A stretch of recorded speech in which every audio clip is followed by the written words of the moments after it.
अपने वैरियों को माफ कर। अगर हम माफ नहीं करेंगे तो इसके पीछे हमारा क्या नुकसान हो रहा है, और अगर हम माफ कर देंगे तो इसके पीछे हमारा बेनिफिट क्या है।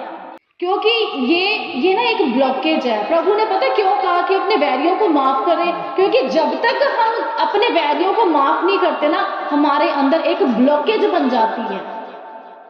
आज हमारी फैमिली में ब्लॉकेज है, फैमिली में नहीं बन रही, हमारा रिश्ता टूटा हुआ है, फाइनेंशियली प्रॉब्लम्स आ रही है, हमारा काम नहीं बनता, बने बनाए काम रुक जाते हैं, हमें शांति नहीं है, हमारा मन भरा रहता है, हमारा मन नहीं करता, हम चिड़चिड़े रहते हैं, हमें गुस्सा बहुत आता है। क्या है इसकी वजह? क्यों? क्योंकि हमारे मन में ऑलरेडी किसी के लिए बड़ा बैर भरा हुआ है। तो प्रभु ने कहा अगर तुझे ब्लेसिंग चाहिए तो अपने ब्लॉकेज को हटा दे। अब ब्लॉकेज को कैसे हटाना है? अब प्रभु ने क्यों कहा कि अपने वैरियों को माफ कर? क्योंकि प्रभु जानते हैं। अब प्रभु ने हमें एग्जाम्पल के द्वारा बातें की हैं, हमसे उन्होंने एक्सपीरियंस के द्वारा बातें की हैं। प्रभु ने जब आदम और हवा को बनाया था ना, आदम की वाटिका में रखा था, उन्होंने कहा तूने सिर्फ ये बुरा पेड़ है, तूने इसका फल नहीं खाना, ये अच्छा है तूने इसका खाना, बाकी सब तेरे को आराम से सब रहना है, तेरे को अच्छी चीजें तो वो अपने आप मिलेंगी। लेकिन इंसान कहाँ गया? वो कहाँ, उसने कौन सा फल खाया जो उसके लिए गुनाह था, जो आज हम भी वही काम करते हैं जो प्रभु ने हमें मना किया है।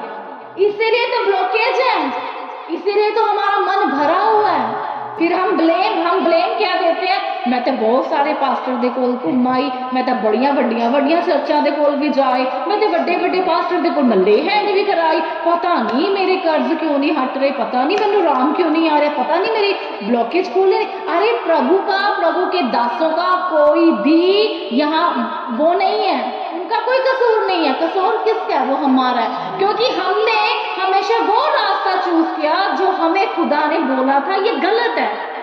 प्रभु आपको इंडिकेशन देगा जब आप प्रभु की हजूरी में बैठेंगे। प्रभु दो रास्ते मेरे सामने आ रहे हैं, मुझे बताओ मैं कौन सा रास्ता चूज करूं। अब प्रभु ने यहाँ इसीलिए बोला है मेरी बेटी मेरे बेटे अपने वैरियों को क्या कर दे? माफ कर दे। क्यों? क्योंकि जब तक तुम माफ नहीं करोगे तुम्हारे दिल में क्या रहेगी? ब्लॉकेज रहेगी। लेकिन हम क्या करते हैं? हम माफ ही नहीं कर पाते उन लोगों को। प्रभु पूरी तरह से हम हमारी शांति, प्रभु की शांति सोख क्यों नहीं पा रहे हैं? क्यों? क्योंकि कहीं ना कहीं हमारा मन भरा हुआ है गुस्से से। और फिर जब हमारे मन में इतनी कड़वड़ाहट है तो हम क्या प्रभु की हुजूर में बैठ सकेंगे? क्या प्रार्थना कर सकेंगे?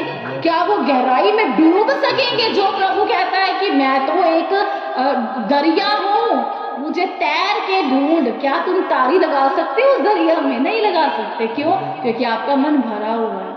जब आपका मन पहले ही वैर विरोध से, गुस्से से, कड़वड़ाहट से भरा हुआ है तो प्रभु उस भरे हुए को क्या भरेगा? अपनी शांति से क्या भरेगा? प्रभु को चाहिए खाली इंसान, प्रभु को चाहिए टूटा हुआ, प्रभु को चाहिए बिखरा हुआ। क्यों खुदा आपको तोड़कर, बिखार कर, सब कुछ बर्बाद करके आपको फिर बुलाता है अपनी हुजूरी में? क्यों? क्योंकि वो बताता है तूने बड़ा जोर लगा लिया अपनी जिंदगी में, अपने चाल चलन से, अपनी बुद्धि से, अपनी समझ से पाने की बड़ी कोशिश कर ली, अब तो सही वक्त पे आ गया मेरे सामने, अब मैं तेरी जिंदगी को बनाऊंगा। वचन में लिखा है जब तक टूटेगा नहीं तो प्रभु बनाएगा कैसे?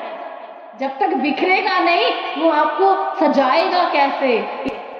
आज अगर मैं आपको कुछ सिखा रही हूँ ना, आप में से भी प्रभु कह रहा है बड़े अच्छे योद्धा, बड़े अच्छे सर्वेंट, बड़े अच्छे आराधक, सुसमाचार सुनाने वाले लोग पैदा होंगे यीशु के नाम में। हालेलुया। अगर आप एक वचन को सुनकर उसके ऊपर खड़े और अड़े रहो। हमारी और वीडियो देखने के लिए हमारे YouTube चैनल को सब्सक्राइब करें और बेल आइकन को ऑन कर लीजिए। और आप हमें Instagram पर भी फॉलो कर सकते हैं। जय मसीह की।